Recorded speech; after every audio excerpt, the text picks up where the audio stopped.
So first it was only one young man sitting outside. Go to the next step, two men standing inside. Then the two men was sitting inside.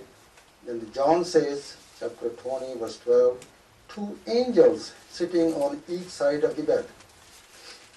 Now this is surprising to see that they know there is something is not right there because the person is lying, it says, on the bed, which I give the benefit of doubt. Yes, it could be bed, they put the body on that. What did the messenger say?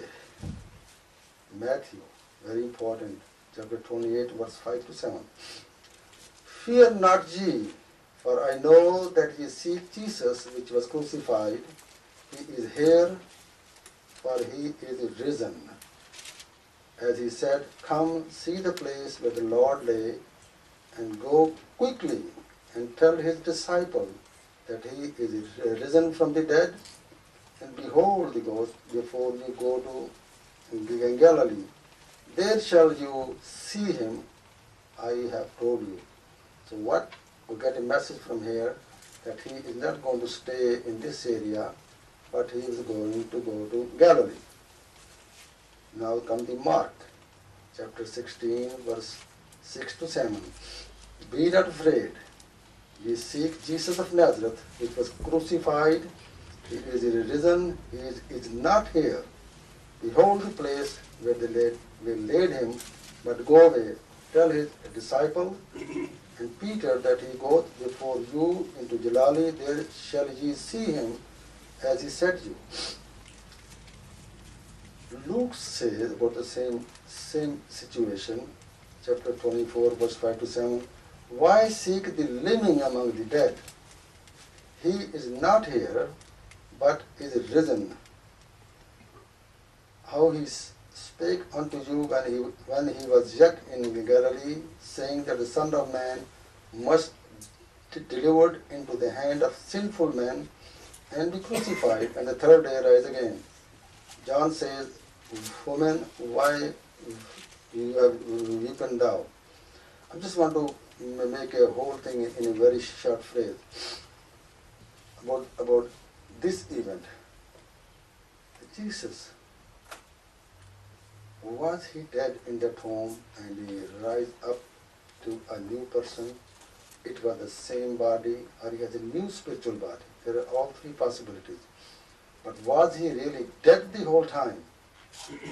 Bible says, maybe when I read the verse, these evil and adulterous nation asked unto the sign.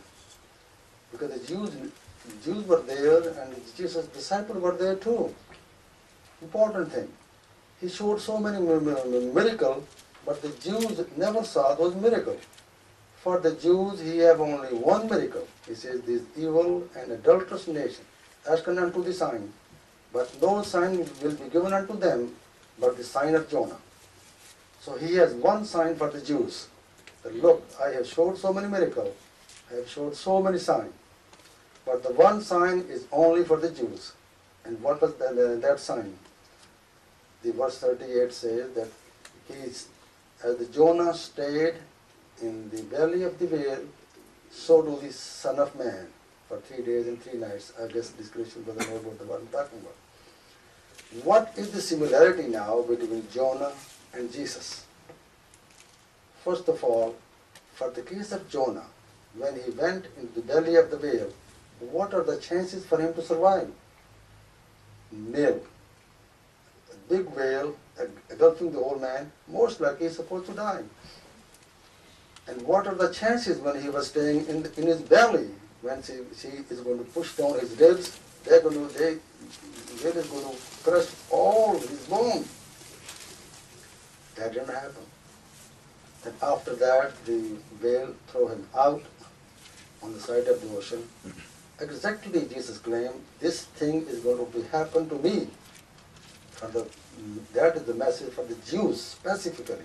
Because this is the only sign which you will see in my lifetime. Number one, if you put somebody on the cross, what are the chances for him to survive? None. Especially for if you stay there for 3 days and 3 nights, but in case of Jesus, it was not that far. So the first step is going on the cross. Chances are less. Like the prophet Jonah going into the mouth of the belly. Now come the next part. The coming down after that hardship. I mean, if he survived the crucifixion, most likely with those pain and suffering and stress, there's a possibility. He was a young man at 33. Chances are that he could die, but the God made such a plan that instead of he be buried into the ground, he was kept in the tomb. So he must be alive over there, so that sign could be proven to the Jews that Jesus was from God, and whatever he said was true. And the circumstances were to almost die in all those circumstances. But we see at the end that he came out from the tomb. It was the same Jesus, the same person who was crucified, because God never let any of his special people, the prophets, to die a cursed death or to live through a misery. All the prophets we see, as Jesus claimed, I guess in the same one which I was reading, that the prophecy of the prophet should be fulfilled. What happened to Prophet Ibrahim? He was put in the fire, but God saved him. Lot, at that time big storm came, he was saved. This prophet Jonah, he was saved. Because if they are not from the God, they must be destroyed. And Jesus, it happened the same thing with Jesus, that the God, with his mercy, he saved him from that cursed death, which the Jew wanted for him, to make sure that his birth is a curse, and his death is a curse, and he is not even a human being, God forbid, and no doubt that he is going to be a prophet. Now, after he came out, and he met his disciples, what he told them? They was surprised. They look at him, that it looks like it's Jesus, but he was crucified. Where he is now? He said, don't worry. He said, peace be on you. And when we identify each other, we look at people's faces. What is the funny thing? Jesus said, look at my hand and my feet. They knew his face. He was around them for so many years. But he was not telling them, look at my face. He said, look at my hand. Can you see these holes? I am the same person who was put on the cross.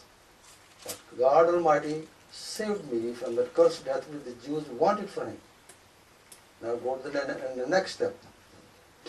No Jew ever saw him after the crucifixion, because no Jew is a witness, even up till today, that even we put him on the cross, what happened to him?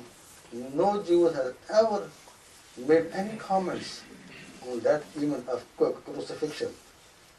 Now, after he came out of that place, he met his disciple, as I gave you the example, and he told them, he's a human being, I'm hungry, I've been down there in the tomb for such a long time. They gave him the food, and he ate the comb and everything like any other human being. What happened? What happened after that? Only the disciple and the Jesus. And nobody else knows about his whereabouts, and he traveled to different places. The Matthew only says that they stopped the story that he come to in Galilee, which is 50 miles away, and it stopped the story right there. We don't talk any further. He was ever went to heaven or any place. But the other 2 or 3 do talk about his ascending. That is very important in the same one, so I'll stop over here. You have to get that thought. One thing more about the resurrection. Could Jesus be touched after the resurrection? Was it the spiritual body or it was a physical body? Matthew says yes, chapter 28, verse 9. John says on 20:17, no, and he says yes too. Now, who he met after he came out of the tomb? Matthew, 11 disciples. Mark, 2 disciples in the country, later to be 11.